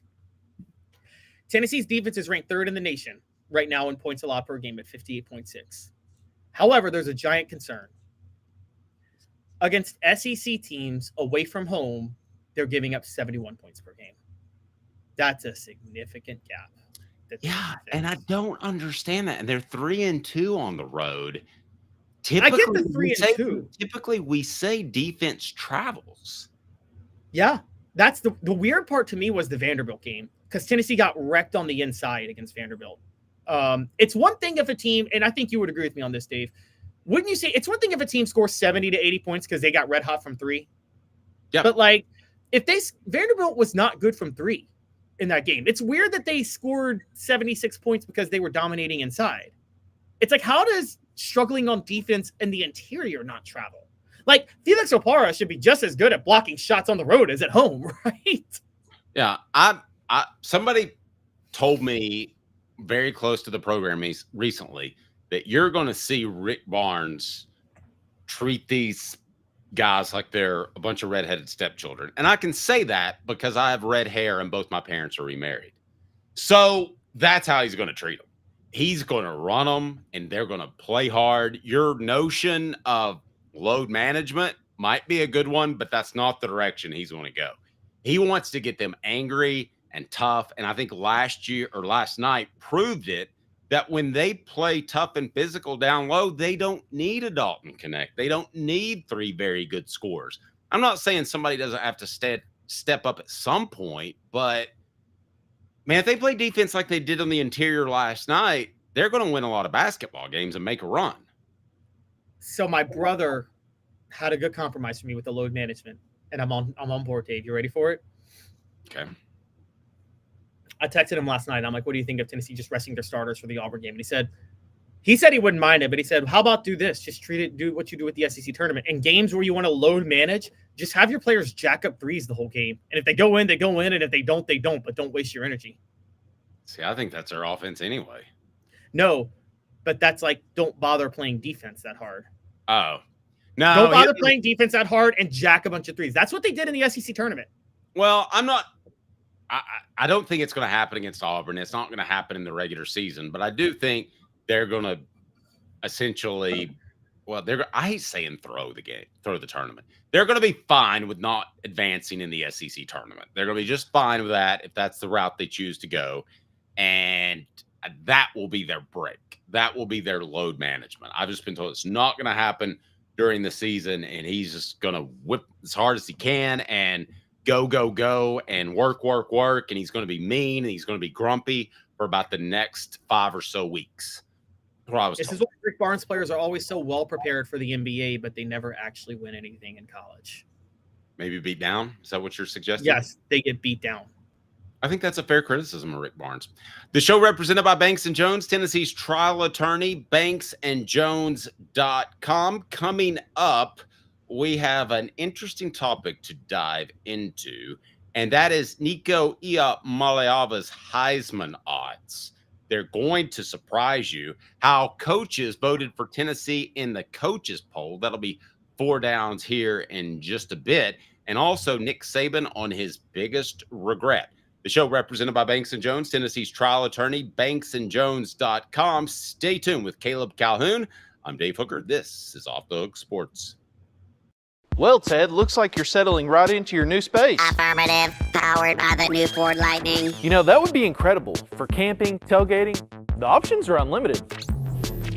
Why don't you take a little power for yourself, buddy? Beep, boop, beep, bop. Get into this new 2024 Ford F-150 Power Boost for only $53,300, or get 0% for 72 months on a Ford F-150 Lightning. Come see us today at either Ted Russell Ford location, Parkside Drive, or Kingston Pike, or online at tedrussellford.net. Sports Treasures in North Knoxville is one of the South's largest sports cards and memorabilia dealers, featuring over 10 million sports cards from vintage to modern. Sports Treasures carries a full line of hobby boxes, singles, autographed memorabilia, Tennessee Vol collectibles, fan cave decorations, and so much more. See a museum full of collectibles at Sports Treasures, 4819 North Broadway in Fountain City, and Sports Treasures on Facebook. Sports Treasures, where the real sports fan goes to shop. Community banking is about location and much more. It's about family. We reside in your community. We are a part of your community. At Commercial Bank, our commitment extends beyond the walls of our branches. It's displayed each day in the opportunities we provide, the money we give back, and the time we commit, all to help improve the lives of the people, families, and businesses that make our communities great. Commercial Bank, life made better. Double D Piping provides full-service fire protection on any scale. From residential homes to government facilities, we can assist any customer through design, fabrication, installation, inspection, and demonstration of fire suppression systems. With 30 years of service across 5 states and a full staff with over 40 years experience, our quality can't be beaten. Don't get caught watching what you could have prevented. Call Double D Piping, the absolute best in fire prevention. With our brand new location on Emory Road, Eye Care Optical is bringing East Tennessee's best eye care to your neighborhood. Doctors Johnston and Combs offer unmatched expertise and care without a trip to Knoxville. Eye Care Optical, now in Powell. Are you ready to get strong? At NFC, we offer top-notch weight training and functional fitness, so you can build strength and improve your performance. Join today at NFC1.com or stop by any one of our 7. A guy with a lot of jobs, but this one is the most important. This is not government work. As such, I treat it with care and attention. Until someone else calls. The Dave Hooker Show with Caleb Calhoun. Represented by T. Scott Jones. BanksandJones.com. Tennessee's trial attorney. From the Ted Russell Ford Lincoln Studio, East Tennessee's #1 volume and customer service dealer. Ted Russell Ford and TedRussellLincoln.com. Now to the Dave Hooker Show on Off the Hook Sports. Caleb wants to go there. After a year of beating the Nico for Heisman drum, I saw the odds come out, and I thought, if I'm Caleb Calhoun, I avoid that like the plague. I'm not having anything to do with that because I beat that drum so hard last year that people will never forget it for 20 years to come. Long after I'm done in this business, Caleb will still be carrying that cross because he said Nico was going to win the Heisman in 2024. So we've got the odds for Nico winning the Heisman, and we're going to play a little hot or cold with that, brought to you by City Heating and Air Conditioning. I just want to give you credit, Caleb, for going there.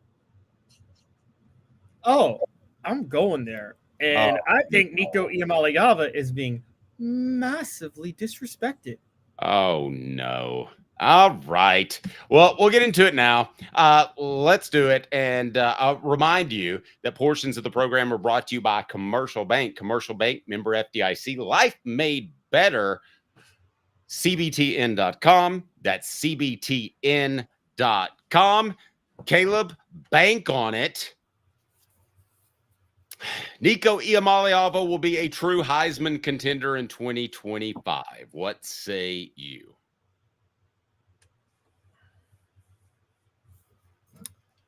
By the way, sorry for the dead silence. I didn't even think about the fact that we have some listeners who don't actually watch me do my antics on the video. Right. You like watching yourself so much, it makes up for that. So I love watching myself. I ever tell you what? Remember Joseph Adai? You remember him? Oh, yeah, I remember him. I told you about my interview with him that I lost control and just started giggling so hard I couldn't stop. No, why was that? We were talking about the Madden whenever he played, or college football game whenever he played, and he was like really, really good on the game, like crazy good. And they had him pegged because he had a good NFL career. But I remember I said, I just got that game in this SEC Media Days, and man, you're really highly rated on that and good. And he goes, I know, man, I'm really good. And I said, what's it like when you play with LSU? He goes, oh, man, it's just so funny when I'm playing with myself. Let's go. Let's go. That's the truth. That's the truth. We had way too much fun with double entendres today. Yeah. Yes. It was part of his load management, said Travis. All right. My goodness. All right. So let's get to it. It is a Bank on It, brought to you by Commercial Bank. Member FDIC, life made better. Nico Iamaleava will be a real Heisman contender. Caleb, should I bank on it or no? To quote Herbert from Family Guy, hell yeah. Yes. You should absolutely bank on him being a Heisman contender. And I'm going to say these odds disrespect Nico. Yeah, that's right. I'm going there. I'm going to give you the odds. They're good and they're disrespectful. All right, give me some odds. I'm going to go ahead and state where I stand on Nico right now. I do not think that he's going to be a true Heisman contender. I love his upside. I think he's very good. I think he's going to be a solid quarterback for Tennessee, but I'm not of the mindset that I was last year, which was pretty much alongside you, that he was a perfect fit for Josh Heupel's offense. I don't think he's quite as good as I thought, and I don't think Tennessee's offense is quite as innovative as it was in 2022. So I don't think he's going to be in position to win a Heisman. I'll just go ahead and say that. But give me an idea of his odds compared to other players. All righty. FanDuel's odds are out, and guess who the Heisman favorite is, Dave? I do not know. I don't know. I mean, I feel like I don't know for a couple more weeks who all's coming back and all that stuff. So the Heisman favorite is Garrett Nussmeier, the LSU quarterback. Okay. 50. It makes sense because not only is he returning, but he is loaded with talent around him. One of the SEC teams with returning starter at quarterback. But second on the Heisman list, believe it or not, is Arch Manning. Okay. That makes sense. Really? You have wait. Nico's not going to be a serious Heisman contender, but Arch Manning is. I think he's better than Quinn Ewers. I think so too. But it is his first year starting, and don't we have to put some value on experience starting to a certain degree after what we saw last year? So there's that. Boy, not when it's Manning. I got to be honest with you. No, I think that changes the rules. Oh, please. Peyton Manning was so much better each year he played at Tennessee. I don't think Peyton Manning was never a Heisman contender until his senior year. So what makes you think that that doesn't follow any logic? Why don't you think Arch is going to be significantly better in year two? And if he's significantly better than Quinn Ewers, he's a Heisman candidate, and I think he has more ability. I don't think Quinn Ewers was anywhere close to a Heisman candidate this year. That's where I'm at. I don't think he belonged anywhere. Like, I think Nico should have been in New York before Quinn Ewers should have been in New York, honestly. So that's where I land on that. Now, Nico is, depending on the sportsbook you go with, is tied with a lot of other people for third best at plus 1,200. And I'm going to go through this list. Cade Klubnik. I think he should be above Cade Klubnik, right? I know he's finished strong at Clemson, but I think Nico's better. I'm sidestepping coin flip. Wow. Drew Aller. I'm not down on Nico. I'm just now realistic about Nico. Drew Aller at Penn State. Did you watch Drew Aller in that playoff game? If Drew Aller's in New York, then I'll be shocked. Yeah, no, I'll give you that one. And then Jeremiah Smith at Ohio State, the receiver. They spread the ball around a lot. I mean, I get it why Jeremiah Smith's on the list. That's my thought. They spread it around too much, I think, for him to go to New York next year. So I mean, look at the season that Jalen Hyatt had, record-setting and all that, but ultimately it was Hendon Hooker who was going to get to New York had it not been for the injury against South Carolina. And then another player, and I'm going to say disrespected on this list, believe it or not, Lenore Sellers. And I know you hate Shane Beamer, Dave, but the way Lenore Sellers finished the year at South Carolina, Lenore Sellers is plus 1,800. He should be much higher. This list should be 3 deep. The only person who should be ahead of Nico is Garrett Nussmeier at LSU. And then the person who should be tied with him is Lenore Sellers. It should be Garrett Nussmeier, Nico Iamaleava, Lenore Sellers should be the top 3 Heisman contenders. Yeah, I said it. And then Arch Manning should be fourth. All SEC quarterbacks, by the way. Okay. I just want to dive into this because I think Manning is still a pretty big name in Knoxville. Wouldn't you agree with that? Yeah, I think Manning's a pretty big name. Okay. Yeah, of course it is. All right. So better odds to win the Heisman. I want to put that up on our YouTube poll question. I just want to go simply Arch or Nico.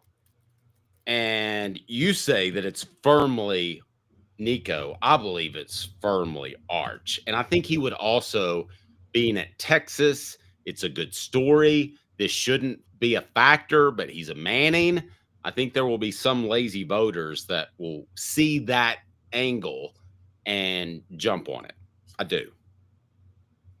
Okay, but I still think Nico should be able to put up way better stats than Arch next year. Why?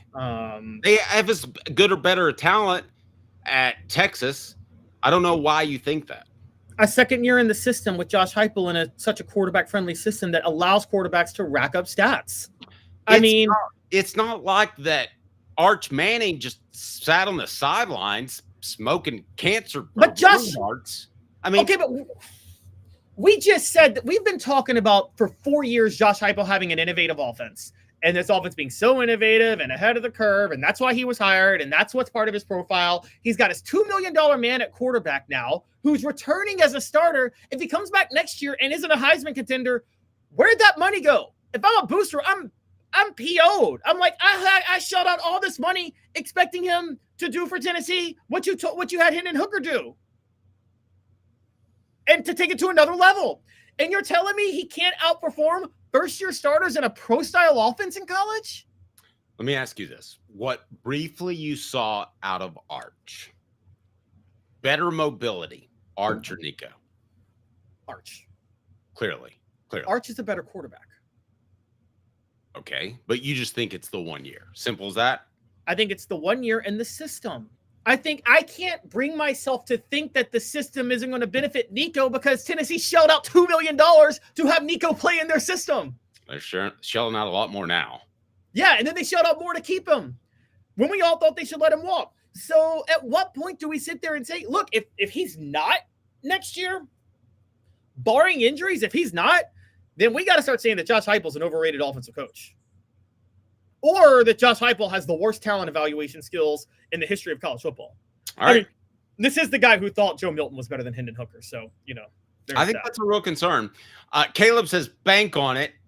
Nico will be a realistic Heisman finalist. I'm going to go ahead and tell you to bank on it. No, he's not going to be a Heisman finalist. And let's say the number of people that get invited to New York depend on how close the voting is. So they don't have a guy that has no chance looking like a goofball, even though that has happened before.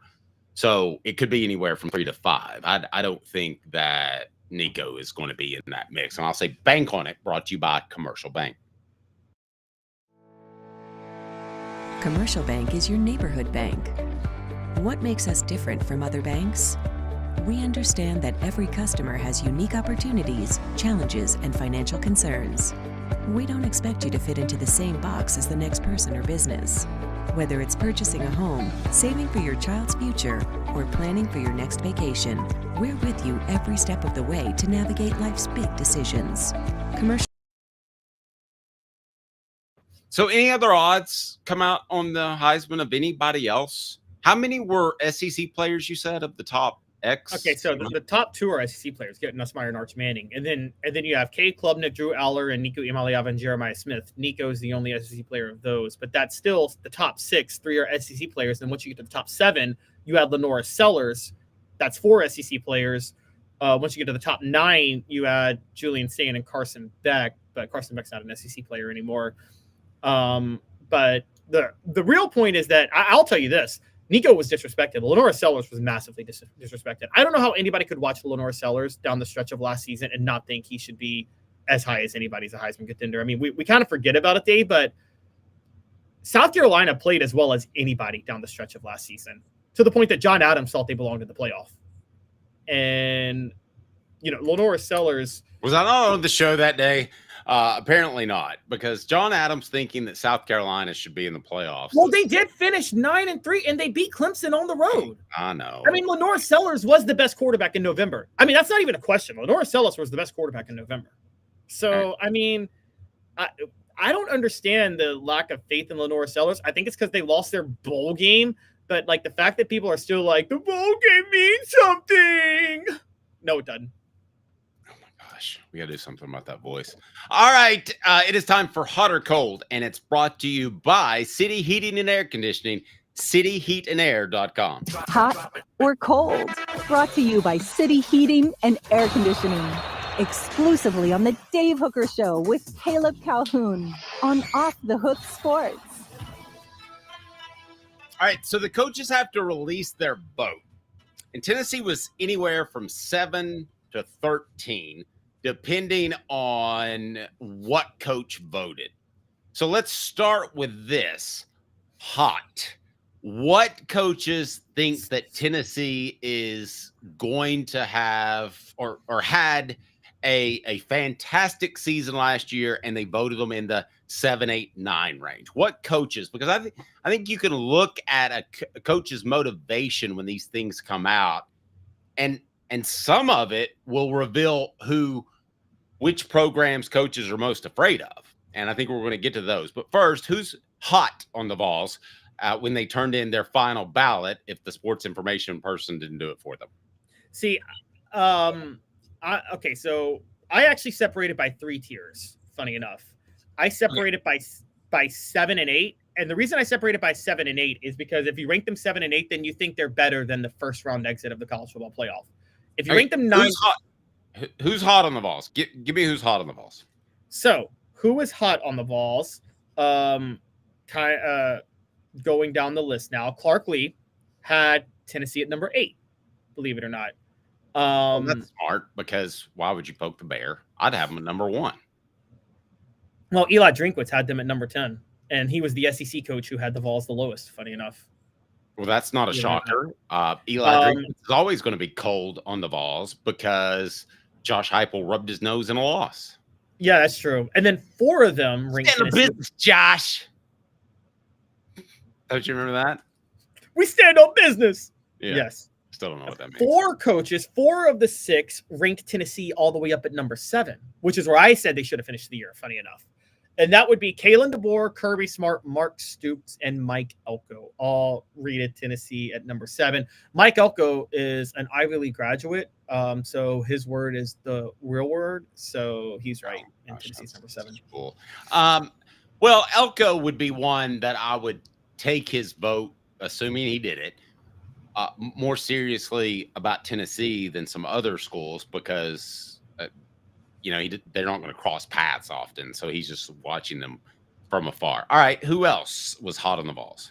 All right, so, and by the way, just so people know, Tennessee finished number 8 in the coaches poll, not number 9 like they did in the AP poll. They finished ahead of Boise State, as they should have. That was a dumb vote to put Boise State ahead of Tennessee. But South Florida coach Alex Golesh, who was Heupel's offensive coordinator, he had Tennessee finish number 8.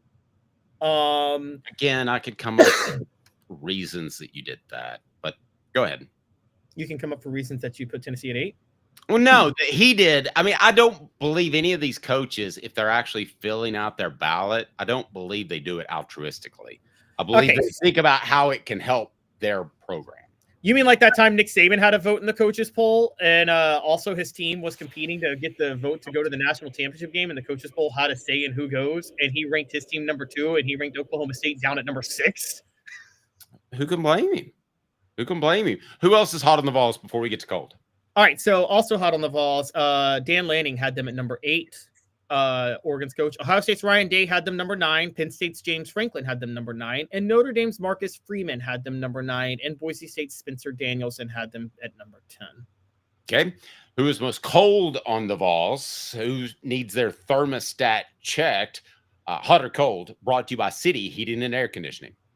Hi, Mike Davis here with City Heating and Air, reminding you to always dare to compare. Our team provides quality local heating and air service, installation, and maintenance across East Tennessee. We use only the best equipment like American Standard heating and air conditioning for your residential, new construction, or commercial needs. Honesty, dependability, and customer satisfaction have been the cornerstones of our business since 1961.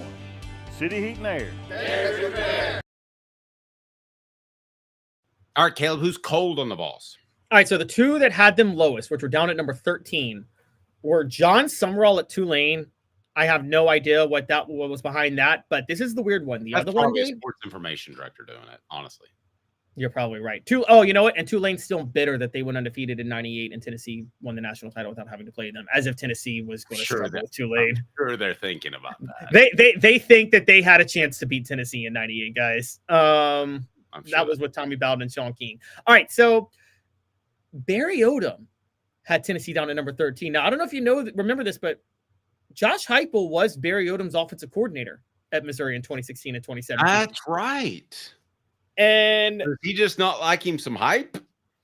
I wonder if he's bitter that Hype left him because Barry Odom then got fired because Barry Odom decided to hire Derek Dooley as his offensive coordinator. There's no question that that's the motivating factor. That's why I think these things are fun. All right, who else is cold on the Vols? Brought to you by City Heating and Air Conditioning.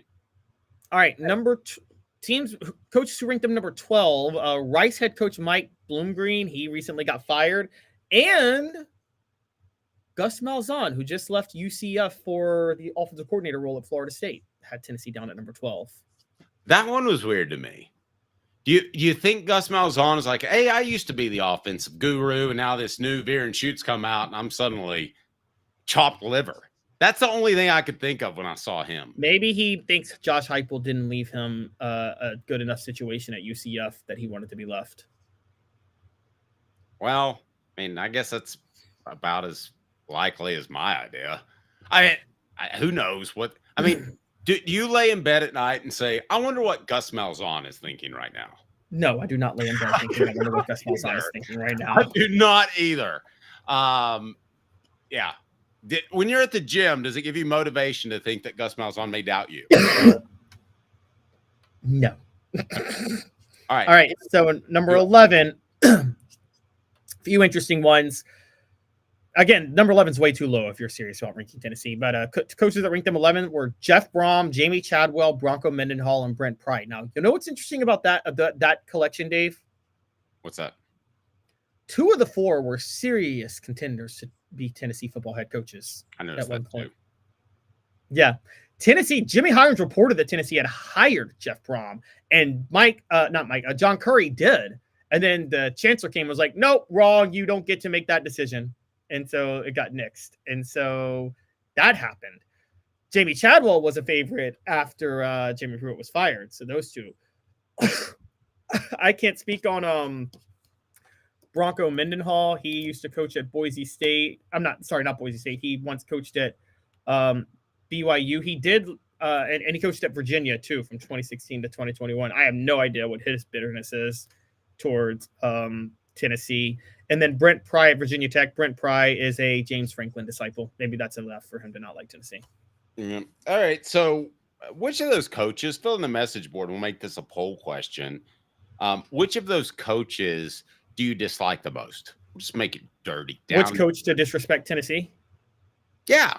Go ahead and pick 4. We'll take a quick break. We'll come back. And then we've got something we want to dive into that is interesting, not Tennessee related, but it could have changed the whole face of the SEC and this generation of football, which was ruled by you know who.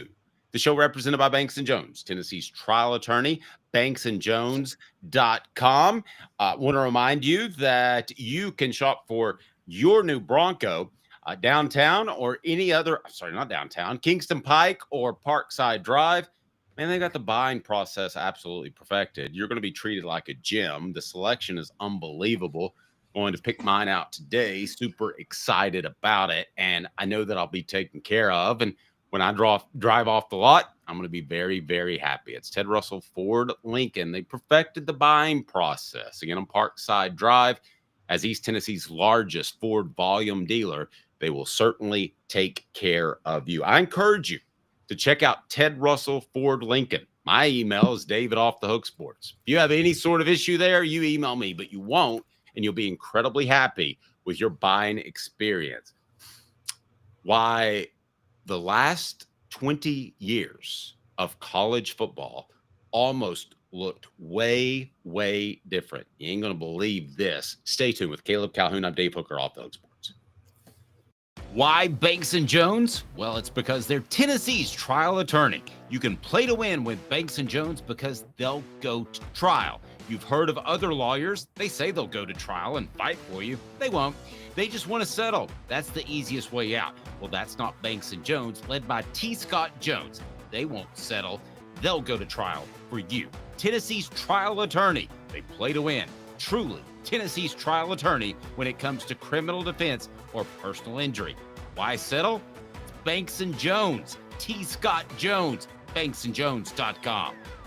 Dave Hooker here for Dynasty Pools and Spas, your home for the best spas and everything you need to jump right in. Relaxing, therapeutic, absolutely. But what sets Dynasty Pools and Spas apart from others is that you get everything with any spa purchase. You get the cover lift, the steps, delivery, and chemicals. When Dynasty Pools and Spas delivers your spa from their Athens location within 125 miles, you'll get your own personal hydrotherapy spa.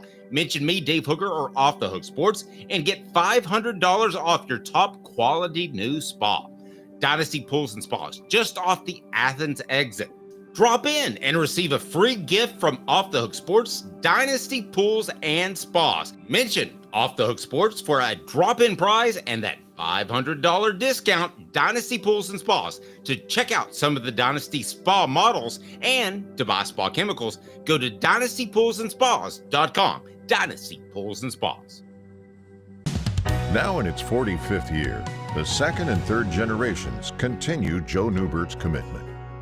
His vision of what this business needed to be, we still try to live up to that. Joe Newbert Collision Center. With our brand new location on Emory Road, Eye Care Optical is bringing East Tennessee's best eye care to your neighborhood. Doctors Johnston and Combs offer unmatched expertise and care without a trip to Knoxville. Eye Care Optical.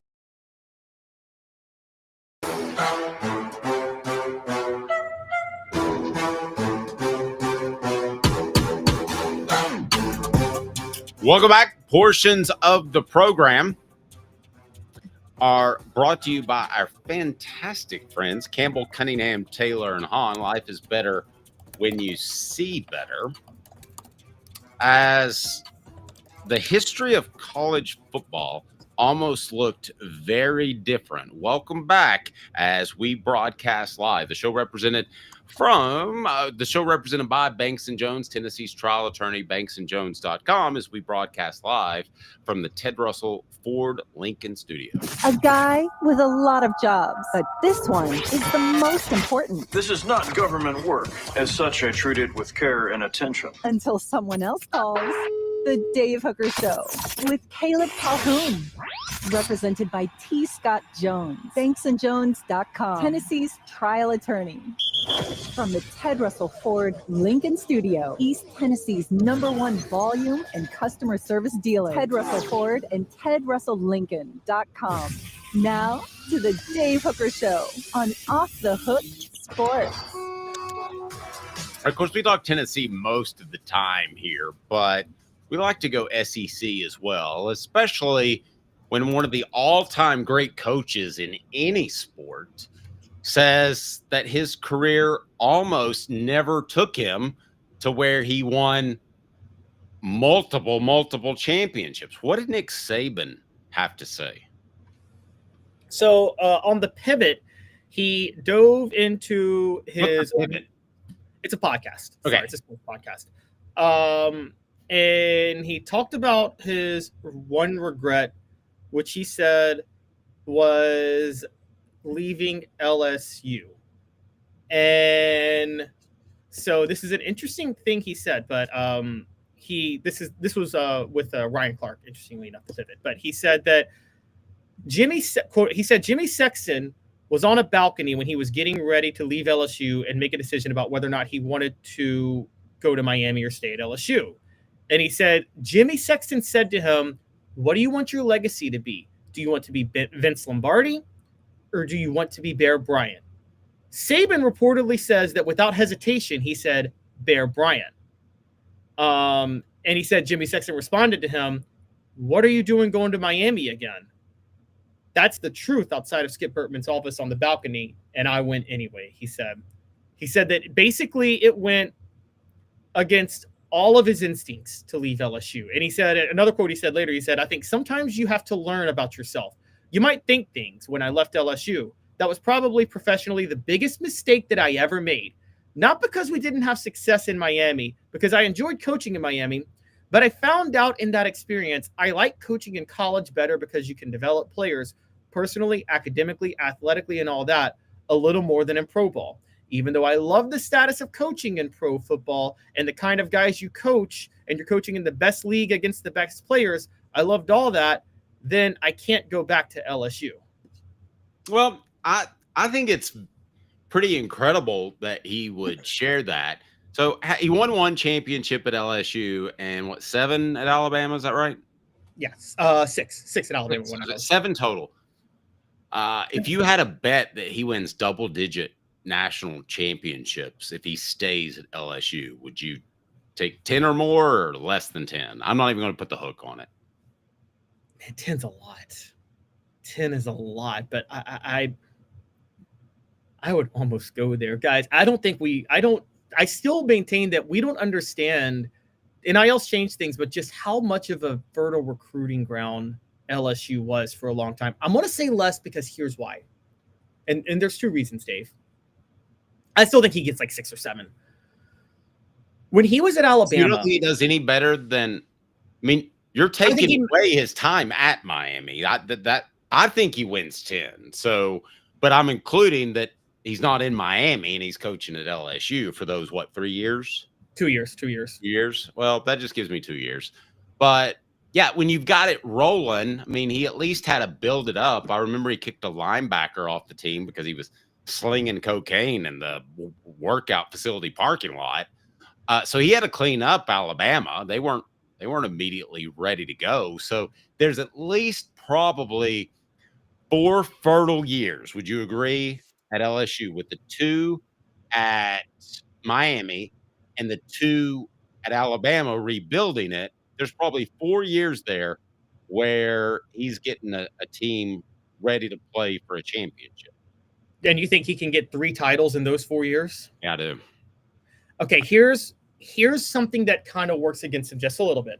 And I'm going to say this really quick. I don't want to interrupt your thought. I also think he doesn't have to recruit as hard, and he just might even coach a little bit longer. I know he doesn't like the NIL, and everybody thinks that's just naturally it, but I just think he's probably a little burned out. He realized he likes making money, which he's very good at, every bit as much as he likes molding young men. Go ahead. And also it was a fight with the NIL people at Alabama. I don't know if it would have been that way at LSU. Nick Saban had 2 advantages. I think the thing Nick Saban is missing here, and I think the thing we're missing, going to the NFL those 2 years did Nick Saban a lot of favors for 2 reasons. One, it actually built up his credibility in college, Dave, because let's not forget this. Everybody thinks he flamed out in the NFL. He went 9-7 his first year in Miami, and Miami wanted him to stay, by the way, after they had a losing record the next year. He pushed hard to sign Drew Brees. Miami wouldn't let him. And he looked like a genius, by the way, because Drew Brees goes to New Orleans and balls out, and he's forced with Dante Culpepper. That's why he left Miami. I agree. I don't even think it was because he was proven right at the end. I think it was just because he didn't have the power. Because to me, if I'm a head football coach and the medical staff says this guy can't play, and that's what they told him about Drew Brees. Now, we all know in retrospect that wasn't the case, but it was a very serious elbow injury. And there was a question whether or not he was, because he never had a strong arm to begin with, and he threw that sidearm whip that puts a lot of stress on your elbow. That was a real concern. So that to me is a control freak, somebody that is essentially trying to trump the medical staff. They know more about joints than you do. Sorry. But Dave, let's remember this. Nick Saban went 9-7 his first year at Miami, and then the next year won at Drew Brees. But on top of that, still kept Miami above water when they got wrecked by injuries. If anybody, people, younger viewers, go back and look. You know this, Dave. Don Shula, Miami, they wanted to keep Nick Saban. They didn't want to lose him. They thought he was building something really good there. And when Nick Saban went back to Alabama, his reputation as a coach was significantly better than it was before he left LSU. The Miami years actually helped him recruiting-wise because of his reputation on a national scale. He developed contacts in Florida, and I think people found him to be a more impressive. People were very impressed by the job he did in the NFL. I'm not going to go with you there. I think a bigger factor was he did an incredible job of building recruiting ties in Louisiana. So when he got to Alabama, he was able to hit the ground running. Well, and he built them in Florida too by being at Miami. He built recruiting ties in Florida during that time. Well, I don't think he's going to high school saying if I ever go back. Well, no, but you have there's camps and things like that coaches cross paths in. But here's the other thing, and here's the big thing. You've talked about this all the time. The offensive analyst, when he was ahead of the curve, the analyst that he has, like go onto the field with the close practices. Dave, he learned that in the NFL. He learned that coaching as a head coach in the NFL. Okay, that's pretty good. Well, now wait. All NFL practices are open. But no, it wasn't about the NFL practice. It was about the number of analysts that NFL teams have. Oh, okay. All right. And he realized if I had these analysts in college, I could do a much better job. That's when he decided. He thought of the closed practices and keep it separate. But he knew that the number of analysts would be valuable. That was not a thing he was familiar with because he had coached in the NFL in the 90s, but the analysts weren't a thing. The NFL was using analysts by 2005. Nick Saban learned that those 2 years in Miami about all the analysts at his disposal. That's when he decided when he went to Alabama, I'm going to do this. And he didn't do that at LSU. So that's why I kind of draw back to say, is he as good? Would you take the being at LSU and recruiting the state of Louisiana the way Nick Saban would have been able to without having to try that hard? Or would you take the knowledge of the analyst that he had from his 2 years that he got from his 2 years in Miami? I would take the incredibly strong, which was I was told by a coach, like epically strong recruiting ties over all of those other factors. I'm not just dismissing your factors, Caleb, but to me, the 80% was he flew into Tuscaloosa and he had already made 100 recruiting phone calls before the wheels even touched the ground. And much of them were in Louisiana. Sorry. Well, no, I believe that. And let's also not forget this. When Les Miles was hired at LSU in 2005 after Nick Saban, I don't know of anybody that walked into more talent as first-year head coach. Do you? From another school? I mean, there was talk of, it was like kind of a known thing, wasn't it? Like, look at what like Nick Saban, he only had, he had multiple 3-loss seasons at LSU because he was building it from nothing. But literally the year he left was the first year LSU was stocked with 4 top 5 recruiting classes. And I don't know of any coach that typically when a coach leaves a program, they leave him maybe in a little bit worse shape. There's no debate. Nick Saban left LSU in way better shape than when he found it. They're in great shape at HoundDogs of Knoxville. Champions look good in orange. Let's make that a poll question. Let's work that in real quick. Does Nick Saban win 10 or more championships if he stays at LSU as opposed to the Tuscaloosa trip via South Beach? Hemp House, the premier hemp dispensary online with a wide variety, great selection, and strict standards. Hemp House chat with 2Ts.com. Hemp House chat with 2Ts.com. Use the promo code HOOKED. That's HOOKED for 10% off. And also, if we can drop this in the chat, Peak IV Hydration in South Knoxville and Sevierville. Live life to your fullest. Hydrate, rejuvenate, and elevate your health with Peak IV Hydration. That's peakivhydration.com. So I'm going to keep because 10 more people are going to side with me. I'll just say, does he win more championships than he did if he stays at LSU? Well, that's an obvious yes. You really think that's an obvious yes? Yes. Those analysts still think. Listen, LSU was it was a much easier job. Just people didn't know it because they floundered around for so many years. Well, I agree with you on that. And for those who don't know, that's why Brian Kelly bolted for LSU.